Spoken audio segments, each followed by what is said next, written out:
जब टूटने लगे हौसले तो बस ये याद रखना, जब टूटने लगे हौसले तो बस ये याद रखना, बिना मेहनत के हासिल तख्तो ताज नहीं होते, बिना मेहनत के हासिल तख्तो ताज नहीं होते।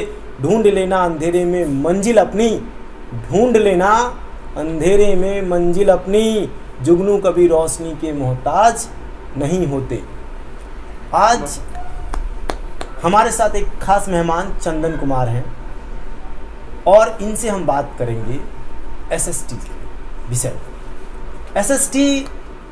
एसएसटी नहीं है, 4 विषयों का योग है, हिस्ट्री, ज्योग्राफी, सिविक्स, इकोनॉमिक्स। जितना इसे हम सहज समझते उतना सहज नहीं है। सबसे बड़ी बात है कि कभी कभी क्या होता है, हम चीज़ों को जानते हैं लेकिन उसे प्रेजेंट नहीं कर पाते। तो चीज़ों को कैसे प्रेजेंट करना है, किस तरह से लिखना है, उस पर बात करने के लिए हमारे साथ चंदन सर मौजूद हैं। चंदन सर, पहले तो आपका बहुत बहुत स्वागत कि आप हमारे साथ जुड़े, अपना कीमती वक्त हमें दे रहे हैं।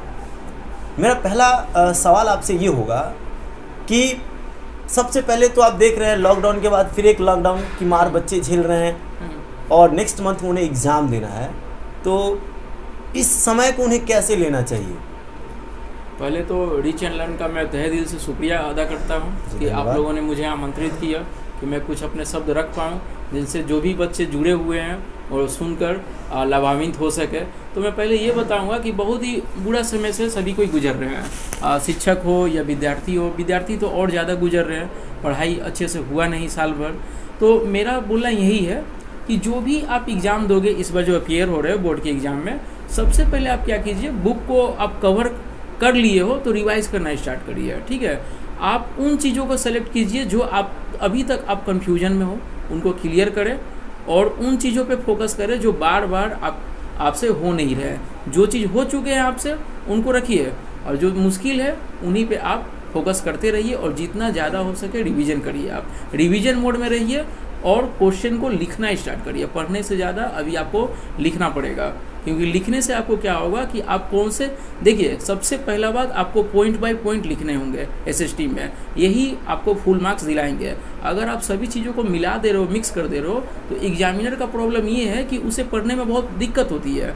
और अगर आप पॉइंट बाय पॉइंट लिख रहे हो तो क्या होता है कि एक तो चेक करने में सुविधा होता है और मार्क्स देने में भी दिल खोल के एग्जामिनर मार्क्स देते हैं। अगर अच्छा कोई एडवाइस होगा तो मैं बोलूँगा कि आप अगर हिस्ट्री पढ़ रहे हो ना, तो हर एक चीज़ एक दूसरे से जुड़ा हुआ है। तो पहले आप जो भी चीज़ पढ़ रहे हो हर एक दूसरे से रिलेट करते हुए पढ़िए, ठीक है। और जो भी चीज़ को पढ़ रहे हैं आप उसको लिखिए और लिख कर या तो बुक से मैच करिए उसे, की पॉइंट्स को, कीवर्ड्स को, या कोई अपने सीनियर से ज़रूर आप एक बार मैच करवा लें, क्योंकि आप जो लिख रहे हो आपको नहीं पता है कि आप कितना अच्छे लिखे हो या कितना उसमें मार्क्स मिल सकता है। तो आप सबसे पहले ये काम करिए कि सबसे पहले जो भी पढ़ रहे हैं आप उसको लिखने का प्रयास करिए, यही आपको बहुत अच्छे मार्क्स दिलाएंगे। क्योंकि जितने भी अभी टॉपर हुए हैं उनका यही कहना है कि पहले वो 8 महीने क्या करते हैं, अपने सारे सिलेबस को पूरा करते हैं, फिर बचे हुए जितने 4 महीने जो बचे उसमें 2 महीना वो पूरा रिवीजन मोड में रहते हैं और आखिरी के 2 महीने में क्या करते हैं, पेपर सोल्व करते हैं। पेपर आखिर सोल्व क्यों करवाया जाता है, इसमें आपका राइटिंग स्किल को देखा जाता है कि कौन से वर्ड को आपने पहले सेलेक्ट किया है, कौन से पॉइंट को आपने पहले सेलेक्ट किया है। और पहला पॉइंट ही आपका ऐसा ज़बरदस्त होना चाहिए कि एग्जामिनर पहले ही पॉइंट्स आपको देख ले कि हाँ इस बच्चे ने पढ़कर आया है, इसके सभी क्लैरिटी है इसके आंसर में, और आपको मार्क्स देंगे। ओवरऑल आपको अपने राइटिंग स्किल से एग्जामिनर को प्रभावित करना होगा। मतलब कि क्या होता है कि देखिए, अगर आप हिस्ट्री में कोई भी क्वेश्चन पढ़ रहे हैं तो किस रीजन वाले अगर क्वेश्चन है, कारण वाले हैं, तो हर चीज़ के 3 कारण होते हैं। एक होता है पॉलिटिकल रीजन, और एक होता है सोशल रीजन, और एक होता है इकोनॉमिक रीजन। तो क्या करते हैं बच्चे, क्या करते हैं, एक ही पॉइंट में सभी को घसीट देते हैं जिनसे नंबर नहीं मिलता, और वो बेचारे सोचते हैं कि हमने एक पेज लिख दिया तो हमें नंबर फुल में फुल मिलेंगे। पर एग्जामिनर चाहता है कि जो भी आप लिख रहे हो उसको डिवाइड कर दो। सोशल रीजन होंगे, हर में सोशल रीजन होता है, पॉलिटिकल रीजन होता है और इकोनॉमिक रीजन होता है, जो कि आप नहीं देते हो। सर फाइनली आपको कहना चाह रहे हैं कि आप उसको पॉइंट वाइज डिवाइड करके पॉइंट वाइज लिखें उसको। पॉइंट वाइज लिखने से टीचर्स को उस चीज़ों को समझने में आसानी होती है और वो आसानी से आपको ज़्यादा से ज़्यादा अंक देने के लिए करते हैं। हाँ एकदम। तैयार होते हैं। अब सर मैं आपसे जानना चाहूँगा कि इस वक्त इस टाइम में जो बचा हुआ समय है उसमें सैंपल पेपर की क्या भूमिका है बच्चों के लिए? देखिए, सैंपल पेपर की बहुत भूमिका हो गई है आजकल, क्योंकि 4 बुक है और 4 बुक में अगर देखेंगे तो 1-2 क्वेश्चन नहीं है, सभी क्वेश्चन आपको लगेंगे कि सिलेक्टेड क्वेश्चन है। और सैंपल पेपर जब आप सोल्व करिएगा तो आपको पता चलेगा। देखिए, आप अगर तैयारी कर रहे हो तो सबसे पहला बात, आप खुद से इम्पोर्टेंट क्वेश्चन सेलेक्ट करना सीखो। हर चीज़ बार बार नहीं पढ़ा जाता। जैसे अगर आप एक लेसन में 20 क्वेश्चन है तो 20 क्वेश्चन जरूरी नहीं है कि इंपॉर्टेंट होंगे। अगर आप मॉडल पेपर का सहारा ले रहे हो तो आपको पता चल जाएगा कि कौन से क्वेश्चन कितने ये रखते हैं, मतलब एग्जाम में बार बार रिपीटेड हो रहे हैं और उनका बहुत ज़्यादा महत्व आ रहा है एग्जाम में। क्या आपको लगता है कि आप जो लेसन के 20 क्वेश्चन पढ़ रहे हो 20 आएगा? कभी भी नहीं हो सकता। 4-5 क्वेश्चन ऐसे होंगे जो बार बार पूछे जाते होंगे।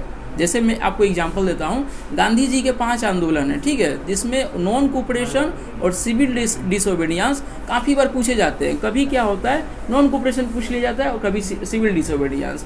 तो कभी भी अगर आप गांधी जी के बारे में पढ़ रहे हैं तो सिविल डिसोबीडियंस का कारण परिणाम आप जरूर पढ़ के जाएं, ये बहुत आपके लिए फ़ायदे का सबब रहेगा।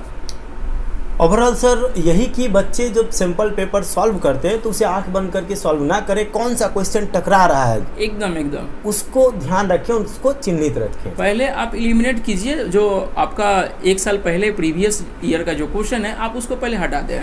उस क्वेश्चन के हटाने के बाद, जैसे मान लीजिए नॉन कोऑपरेशन आ गया है तो सिविल डिसोबीडियंस इस पर जरूर आ सकता है और ये उसका कारण आ सकता है या तो उसका परिणाम आ सकता है। तो इस पर आप फोकस करें, उस क्वेश्चन को एलिमिनेट करके।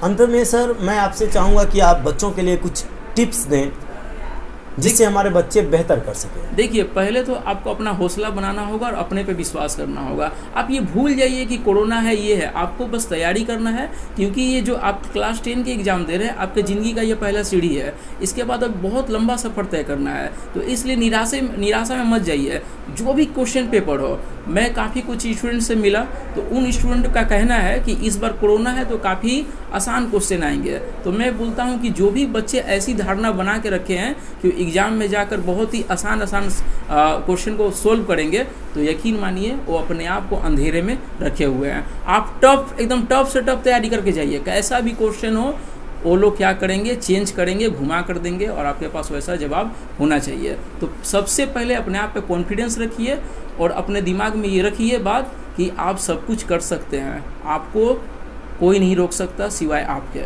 आप बढ़े चलिए, पूरा दुनिया है, आप दुनिया को जीत सकते हैं अगर आप में हौसला है और अगर आप में वैसी सत्यनिष्ठा है। तो फाइनली मैं यही कहूँगा कि कॉन्फिडेंस और ओवर कॉन्फिडेंस के बीच का जो एक दीवार होता है उस दीवार को पहचान लीजिए।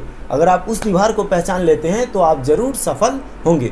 बहुत बहुत धन्यवाद सर, आपने अपना विचार साझा किया। इसके लिए रीच एंड लर्न और उसकी पूरी टीम आपकी सदा आभारी रहेगी। धन्यवाद। मैं लास्ट में एक बात आपको जरूर बोलूँगा जी जरूर, कि जो भी टॉपर हैं वो कोई भी भगवान का उनके पास दिया हुआ ना तो वरदान है ना उनके पास गिफ्ट है, बस वो साधारण से हैं, अपने आप पे विश्वास किए हैं और सच्चे मन से पढ़ाई की है, बिना कुछ वैसे सोच कर कि आसान आएंगे या कठिन, बस उन्होंने अपने लेवल पे अच्छे से तैयारी किया है। आप भी उसी तरह करिए, सब में पोटेंशियल है, बस आप पोटेंशियल को अपना समझिए और यूज करिए। Neither east nor west, only reach and learn is the best. तो रीच एंड लर्न को फॉलो कीजिए, हमारे सारे वीडियोस सिर्फ और सिर्फ आपके लिए हैं। आप ही हमारे लिए सब कुछ हैं। आप देश की धरोहर हैं और उस देश की धरोहर को संभालना बचाना हमारा नैतिक कर्तव्य है। इसीलिए इस लॉकडाउन में रीच एंड लर्न की पूरी टीम ने सोचा कि बच्चों तक फ्री ऑनलाइन एजुकेशन कैसे पहुंचाया जाए। तो इसके लिए हमारा प्रयास कितना सार्थक है कमेंट के थ्रू बताएं और अपनी ज़रूरत की चीज़ों से हमें अवश्य अवगत कराएं। हमारी पूरी टीम की कोशिश रहेगी कि हम आपकी आवश्यकताओं को यथाशीघ्र पूर्ण कर सकें। धन्यवाद।